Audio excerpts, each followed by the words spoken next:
Olá, segunda série. E aí, tudo bem com vocês? Vamos à nossa aula de língua portuguesa. Sou o professor Wesley e hoje nós vamos dar continuidade ao nosso assunto sobre fatores de textualidade. Vamos resolver alguns exercícios, certo? Bom, gente, antes de começarmos realmente a resolver esses exercícios, vamos relembrar um pouquinho como nós podemos, então, resolver essas questões que, por exemplo, tem textos enormes, né? Gente, nós temos de colocar em prática estratégias. Se vocês forem resolver questões no PAS, no Enem, concurso público, por exemplo, questões com 60, 100, 120 questões, com textos enormes, esse aqui é pequeno, mas há textos, por exemplo, que podem ter uma página por texto, né? Então vai ser muito complicado resolver essas questões. Talvez não vai haver tempo, principalmente se houver uma redação para vocês produzirem ainda, né? Ou seja, não sejam teimosos, tá? Não sejam, então, teimosos. Por quê? Porque se a leitura do texto não for necessária, deixa isso de lado. Tem aluno que gosta até de escrever, né, tudo que está escrito ali, ao lado, tal. Não é necessária, tá? A escrita não é necessária, essa leitura, muitas vezes. Em outras situações, quando você tiver de buscar alguma coisa no texto, alguma informação, você vai procurar esta informação específica ali no texto, fazendo uma leitura de conteúdo. O que é a leitura de conteúdo? É aquela leitura que você vai passar o olho aqui procurando a palavra que você quer. Você não vai ficar lendo o texto em si, tá bom? E em outras situações, você só vai ter de ir a uma parte do texto específica que a própria, no caso, questão, né, a própria alternativa vai indicar a você. Beleza? Então vamos lá, olha só, considerando-se a relação autor e leitor do texto abaixo, aí temos o comando, você vai ler o comando, leia o tema, né, ou alguma parte que já faz parte, ou alguma parte que faz parte do comando, e você vai então entender se é necessária a leitura ou não. Se você não conseguir por meio do comando, aí você vai entender por meio das alternativas, certinho? E muitas vezes, se for necessária a leitura do texto, quando você for procurar, você já vai ficar sublinhando partes aqui importantes da alternativa ou das alternativas para você já buscar a resposta, para depois você não precisar ler novamente as alternativas. Vamos lá? Destacam-se na sua construção critérios de situacionalidade, intencionalidade e aceitabilidade, tendo em vista que não dá para entender, então, aqui, se você poderá dispensar ou não a leitura do texto. Então vamos para as alternativas, né? O autor e o leitor reagem a esse texto reconhecendo a aceitação, aliás, e aceitando a situação de empregabilidade da empresa, esperando o retorno do funcionário. Ainda não dá, não. Então, provavelmente você vai ter de ler esse texto, tá? Então vamos fazer o seguinte: o autor e o leitor reagem a esse texto, reconhecendo o que? A aceitação, reconhecendo e aceitando a situação, na verdade, né? Tô doido. Reconhecendo e aceitando a situação, tá? De empregabilidade. Beleza. Agora B. O leitor situa o local de publicação e o autor do texto identifica o objetivo desse texto, que o convence a fazer parte de uma instituição. Então, ele vai convencer a pessoa a fazer parte da instituição por meio de, então, do local que foi, então, explicitado, por meio também da referência ao autor e a identificação do objetivo. Beleza. O leitor identifica o local de trabalho como lugar propício para a demonstração de aceitação mútua entre empresa e funcionários. Então vamos lá. Os dois vão aceitar, então, tanto a empresa como o funcionário, e aí o leitor vai identificar, né, o local de trabalho como esse local, né, propício para essa demonstração de aceitação. Agora, o autor situa o tema de seu texto. Tema com a intenção de ter a adesão do leitor a respeito da ideia de pertença, o que é foco desse texto. Vamos ler o texto. O local de trabalho não deve ser apenas o o lugar onde os indivíduos cumprem tarefas e recebem suas remunerações. Mais do que isso, o trabalho deve ser o local onde eles têm a oportunidade de se desenvolver profissionalmente, estabelecer ligações interpessoais e cultivar um espírito colaborativo. Afinal, é lá que passamos boa parte do nosso dia. Bom, nós já percebemos que o assunto tratado aqui é justamente que a empresa é muito mais do que um local em que você vai simplesmente gerar lucro para ganhar o seu salário, gerar lucro para alguém, para o dono da empresa. É muito mais do que isso. Opa. A ideia de pertencer ou fazer parte de uma organização contribui para melhorar o engajamento de funcionários, a produtividade e o alcance dos resultados desejados. Então, observe, você vai, logicamente, desejar alcançar resultados, né? Você vai ter o engajamento dos funcionários da empresa, ou seja, você vai cuidar do, por exemplo, ambiente onde você trabalha, da saúde da empresa, do nome da empresa, você vai zelar pelo nome da empresa, não vai ser aquela pessoa que até vai contra a própria empresa, certo? Com ideias, por exemplo, de que o dono está lucrando isso, aquilo, e fica com aquela crítica, né, exacerbada sobre, então, o seu, no caso, o patrão, né, e assim por diante. Então, não vai haver isso, conforme a ideia desse texto. Aumento da satisfação, maior dinamismo nas atividades e equilíbrio das necessidades da empresa e do funcionário também são benefícios que o sentimento de pertencimento no trabalho produz. Tá? Então, quando você se sente pertencente àquela empresa te valoriza, aquela empresa valoriza que você deve se sentir bem naquele local, porque é o local onde você passa a maior parte do seu dia. Também a empresa se preocupa, né, com a sua saúde, né, psicológica, para que você, então, muitas vezes até não traga, né, prejuízos financeiros à empresa, você esteja ali se sentindo bem e que você não vai ser afastado por algum problema psicológico em si. Então, a empresa se preocupa com a saúde geral, então, do seu trabalhador, né, e com o bem-estar dele. Então, isso vai fazer com que ele tenha sentimento de pertencimento, né, àquela empresa, o que vai melhorar, então, o dinamismo das atividades, o equilíbrio entre o que a empresa quer e a saúde do funcionário. Realmente, então, o texto está falando sobre o quê? A letra E, pertença, está falando do tema, né, que é essa questão do equilíbrio entre o que a empresa quer e o que o funcionário, então, tem de ter todos os dias que está ali naquele trabalho, que é uma questão, né, que logicamente é estressante, né? Então fazer com que ele se sinta bem e que haja então esse equilíbrio para que então não haja, né, prejuízos da empresa de uma forma que seja, vamos dizer assim, até impensada, ou seja, por questões psicológicas em si. Então, e toda a intenção é fazer com que o leitor tenha uma adesão a essa ideia? Sim. Beleza? Pronto.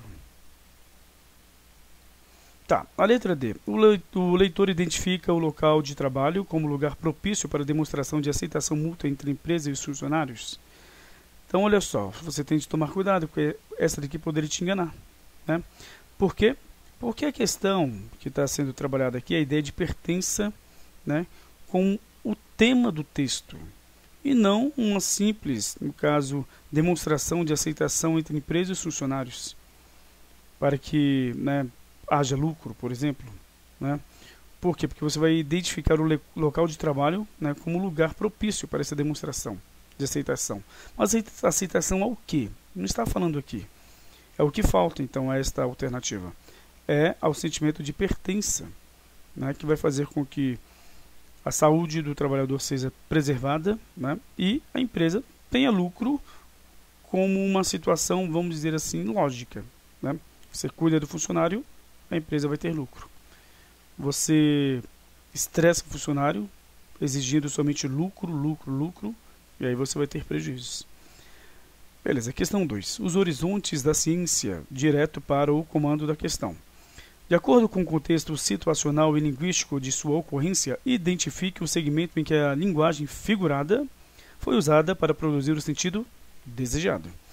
Olha, não é necessária a leitura deste texto, já vi. Porque você vai procurar entre as alternativas a que tem uma linguagem figurada. Beleza? Aquela linguagem que foge, né, à realidade. Então, uma expressão que vai fugir aquilo que é real. Vai ser usada, por exemplo, uma figura de linguagem. Vamos ver. Os dois astronautas davam seus primeiros passos. Ah, é uma linguagem figurada, porque eles não são bebês que estão dando seus primeiros passos. Não, gente, não é assim não. Dando seus primeiros passos em um local que era inexplorado. Então, tem sentido real. Beleza? Ou seja, denotativo. Nós queremos um sentido que seja conotativo, linguagem figurada.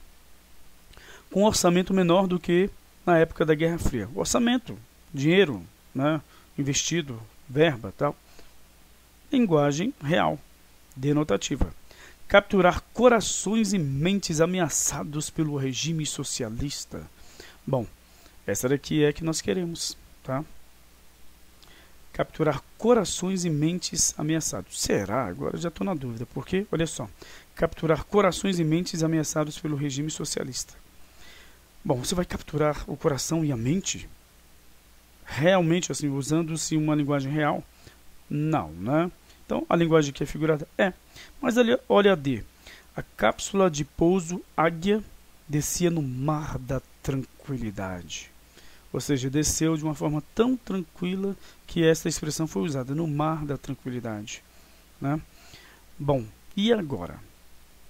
Será que esta alternativa vai, por exemplo, ser uma alternativa em que haverá um recurso que será produzido para que ela seja, então, essa, no caso, questão eliminada por não ter gabarito? Voltem ao texto, porque muitas vezes, principalmente aquele candidato muito soberbo, ele já vai falar: isso aqui está errado, pelo amor de Deus, tem duas alternativas aqui corretas, deixa para lá, eu vou eliminar essa questão depois. Muitas vezes nem marca, né? Bom, e é um erro, né? Porque tem de marcar.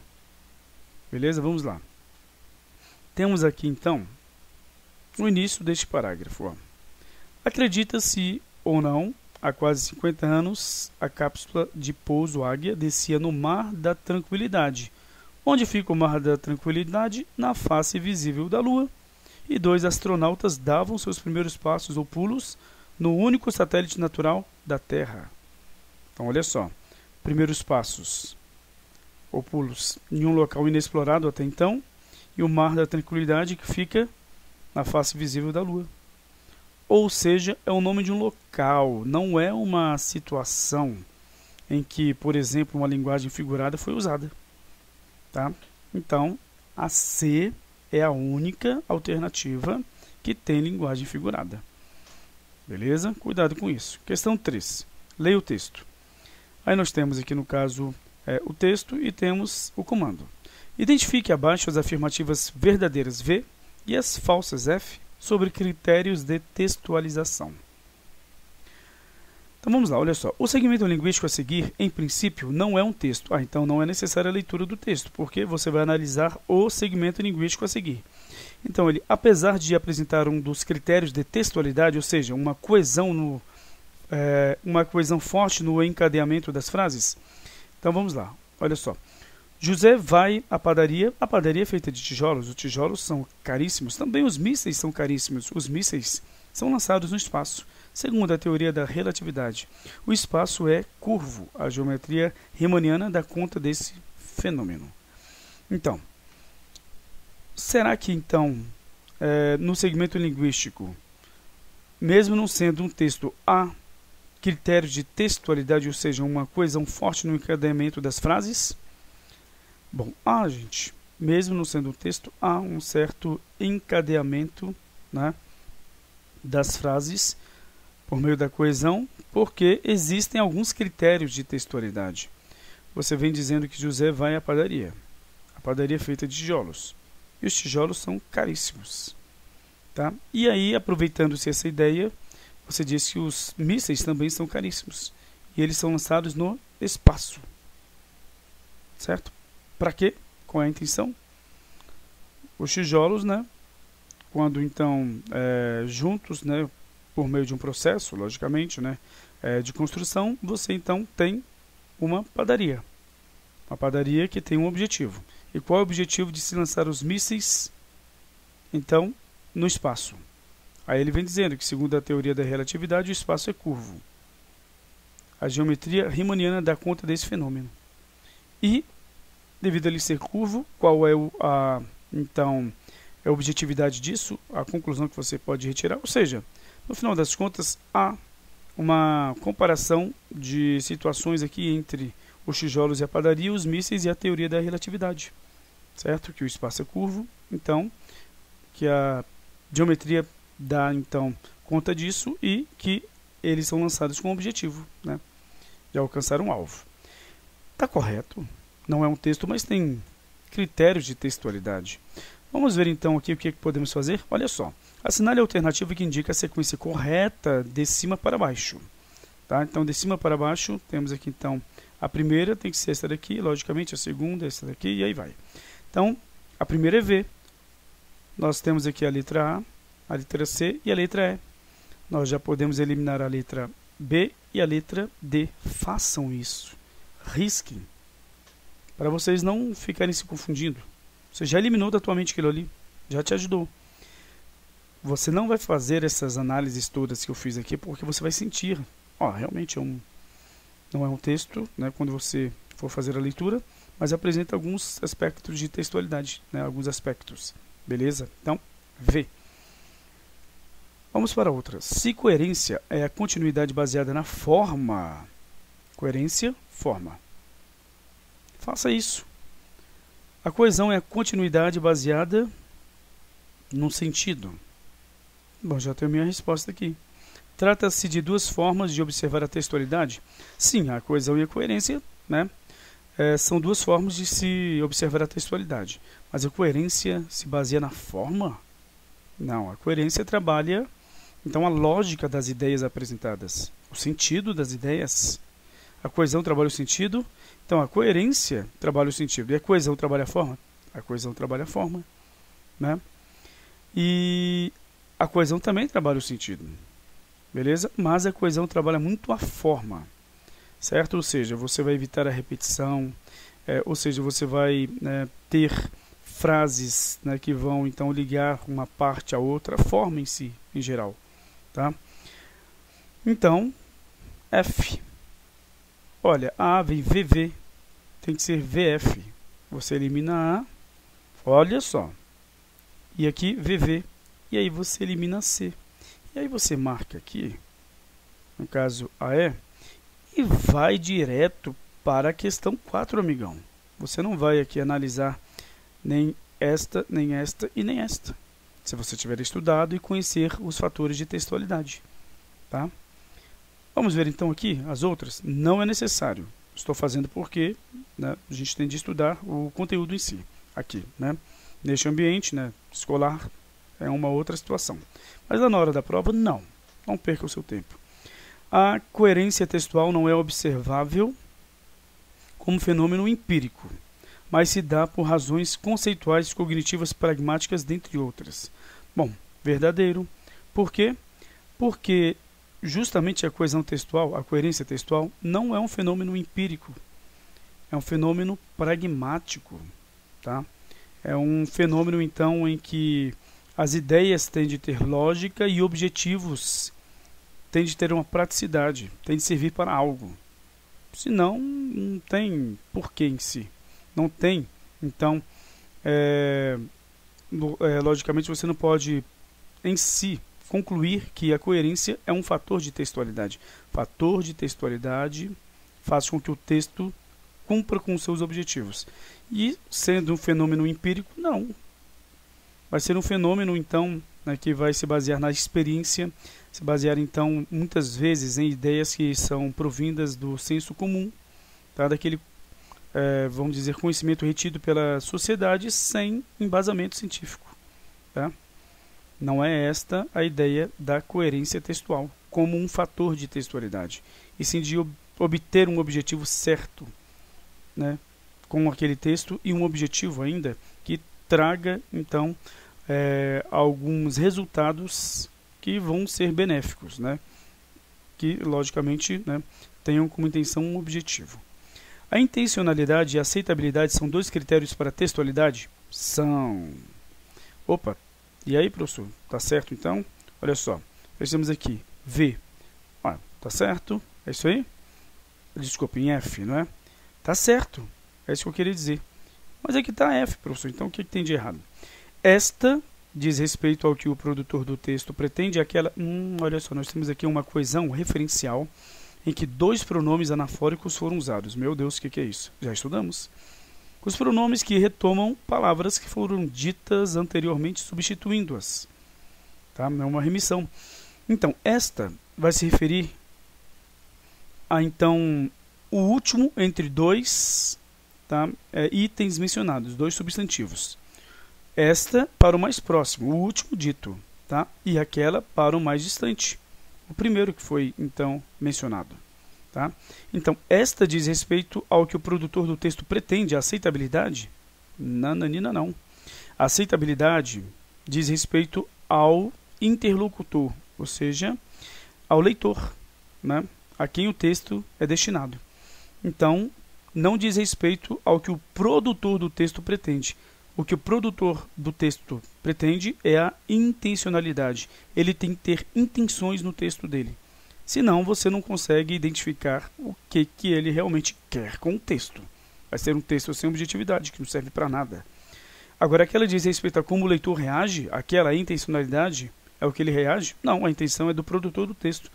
A intencionalidade, né, vai referir-se então ao que o produtor do texto quer como objetivo. Tá? E a reação do leitor é a aceitabilidade. Ele aceitou o texto, ele reagiu aceitando o texto, ou esse texto não faz parte da cultura dele? Ele não tem um mínimo interesse, não tem nada a ver com o que ele quer, com o que ele acha ser importante. Tá? Você vai fazer um texto para uma pessoa que não quer ler aquele texto, que não, em si, importa-se com aquele assunto. Vamos fazer um texto para, vamos colocar assim, um grupo de pessoas que odeiam piqui, e vamos fazer então um texto mostrando como é que o piqui pode ser feito numa receita que vai ficar gostoso, mas eles não gostam. Então, ele não vai aceitar o texto. Então, a aceitabilidade diz respeito a como o leitor reage. Agora, último. Então, está falso por isso. Olha só que peguinha. Por meio de 2 pronomes com funções anafóricas, nós temos o erro. E só por isso. Porque se você confunde e acha que esta se refere à intencionalidade, aí vai estar correto. Se você não conhecer, então, o que? No caso, os aspectos, né, de textualidade, de coesão, que é coesão referencial. É também um fator de textualidade. A intertextualidade como critério de textualidade é uma propriedade constitutiva de qualquer texto. Sim. É o conjunto das relações explícitas e implícitas que um texto mantém com outros textos? Sim. Tanto explícitas quanto implícitas. Por quê? Muitas vezes explícitas porque outros textos, outras ideias são mencionadas, né? E implícitas porque você tem que, em si, sempre trabalhar o contexto, né, em que aquele assunto está inserido. E isso aí você vai fazer de uma forma explícita ou não. Certo? Então, beleza, gente. Tá correto também, né? Verdadeiro. Vamos terminar aqui, então, o nosso estudo, né, sobre, então, os fatores de textualidade, logicamente corrigindo esses exercícios. Na próxima aula, a gente continua essa correção. Então, até lá e tchau, tchau.